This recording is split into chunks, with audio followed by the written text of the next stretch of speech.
नमस्ते आचार्य जी। एक क्वेश्चन है दीपाली ओझा से। मैं उनको अनम्यूट करता हूँ।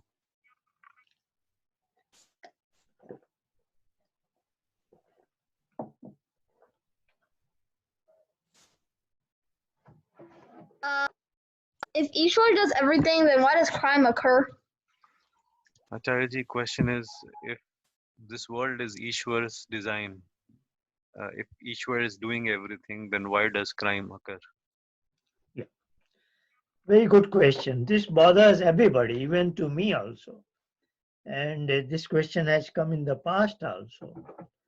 If why does this crime exist at the first place? Is it not? But you know it. If it wasn't there, that's what I touched upon slightly, not going into much detail.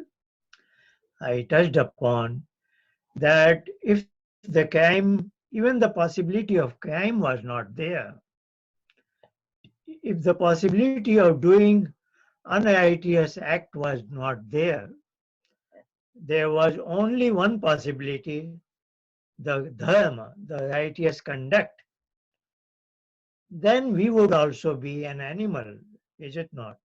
Like a dog, a cat, a cow, a lion, tiger, whatever you take it, they are programmed and they just behave on their instinctive path, is it not? They don't do any crime. Nobody says a cow did a crime. Even if cow eats away some, produce of a farmer, nobody says cow did any crime, is it not? Somebody will say that is very natural for a cow to do. If a cow is hungry, she just eats whatever she sees in a field, is it not? She doesn't bother who is the owner of this field, who is the farmer, who has toiled hard to produce all this. But as a human being, if I am hungry and I am passing through a farmer's field and I see nice fruits and vegetables, I will not just pluck them out. If I do it, it is a crime, is it not? I am stealing.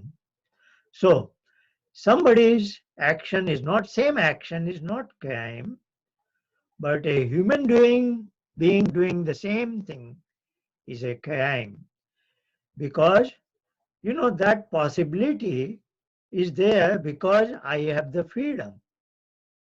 I could grow my own food or I could steal another farmer's belongings, is it not? And when I do the latter thing, it is a crime for me. So if you say why crime exists for the human beings at the first place, you know, suppose you were to be examined like in Sanskriti school or in your regular school. A teacher is teaching you for 3 months, 4 months, entire term and semester, and then you appear for an examination. You are asked, what is 2 plus 3 is 5 or 6? You know, if you have both the options. The question is 2 plus 3. Two options are given, 5 or 6, correct and incorrect, is it not? So you have to choose the correct one, is it not? If you use the correct one, then the teacher knows that you have learned what he was trying to teach you, is it not? If you never have a wrong option, if you don't have a wrong option, you always have the right options and you are always right. That would be a good world, so to say. But then we wouldn't need an education. We would not need Sanskriti school. We wouldn't need anything because we would all be a good, perfect human beings, is it not?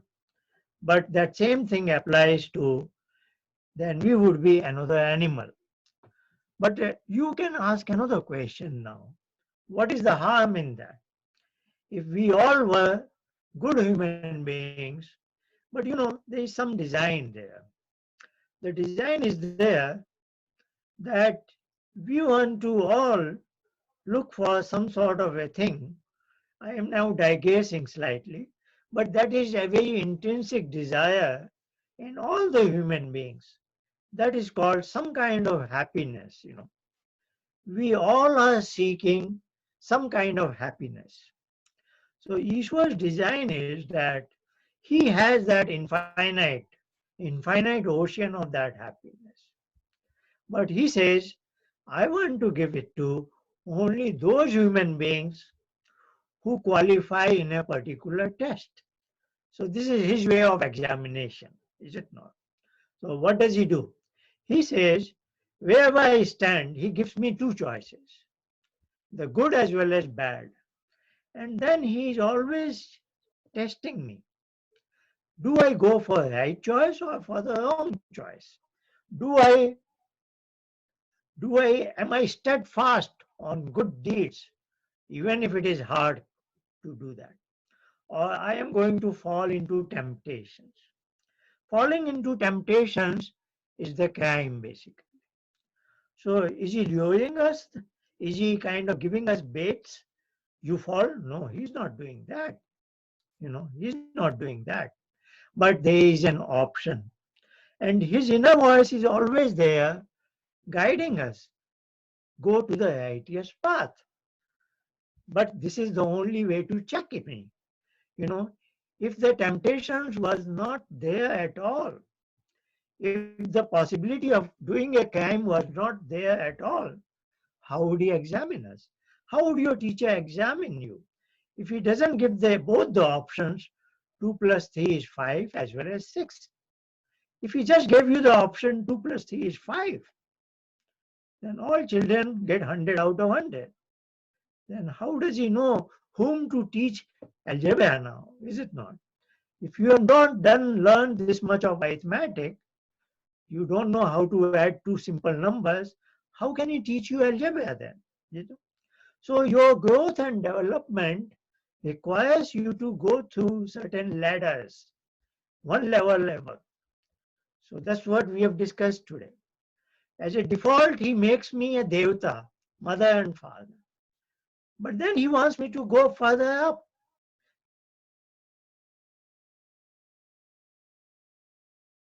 Is it not? And those who get qualified, then he shares his best thing with you, is it not? So like your parents do. If some in your family, if you have say 2 children, 3 children, more than one, say, and your parents give food to all, is it not? The necessary things are given as default, is it not? The water, the food, the clothing, etc., etc. But then once in a while, your parents announce to you that if you do well in your schools, if you do well in your Sanskriti school, they will give you a reward. Is it not? So reward is not automated. This is not default. This is always given to somebody who is special, who has cleared certain benchmarks, and otherwise the basics are given to all. So that is what is Ishwar's design. He gives air, water, food, mother, father, all these necessary things are given to everybody, is it not? But then he is watching you. Every moment he is watching you. And those who are meeting certain benchmarks, he gives you what is called Anand, is it not? And that unless and until we have Anand, every human being is saying, there is something is missing in my life. If you ask your parents, if you ask me, if you ask any adult, what are you going after? What are you running after? Everybody will say, I am seeking some sort of happiness. I want some lasting peace and happiness. So he could be a billionaire. Nothing is lacking in his home. He has all the money to buy all the things, but still he will say, no, there is something is missing in me. Is it not? So unless and until that peculiar thing that nobody knows, but everybody is after that, and that thing is so valuable that unless and until you have it, you are after that. You may not even know it what it is, but there's something guiding in your innermost sense of mind that I need more of something. And that inquiry is what the business of Sanskriti school is. And that is what we are trying to teach you, that Ishwar has that in immense, infinite measure, but then you have to clear all benchmarks. So these are our benchmarks. That's what you learn in those Pratna mantras. The last mantra is Agni Nay Supatha. Supat, as I said, Path is like path. Supat is beautiful path.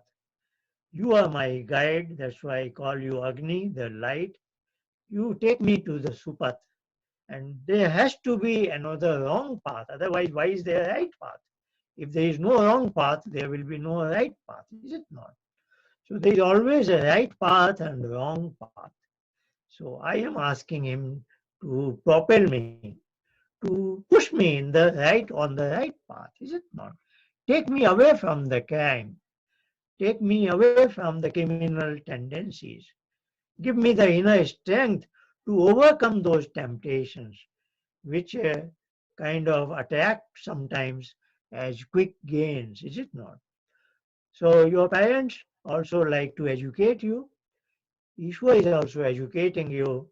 So all this education would have no relevance if there was no wrong knowledge. So there is right knowledge as well as wrong knowledge.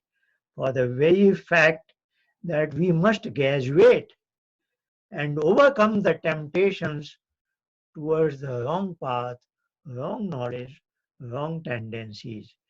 So if there was no crime, there would be no right path also, is it not? So both have to exist at the same time. And I have to, evaluate, choose the right option. And if I succeed in that, then only I will have better quality of life. So that's the way to answer this question. Very good question.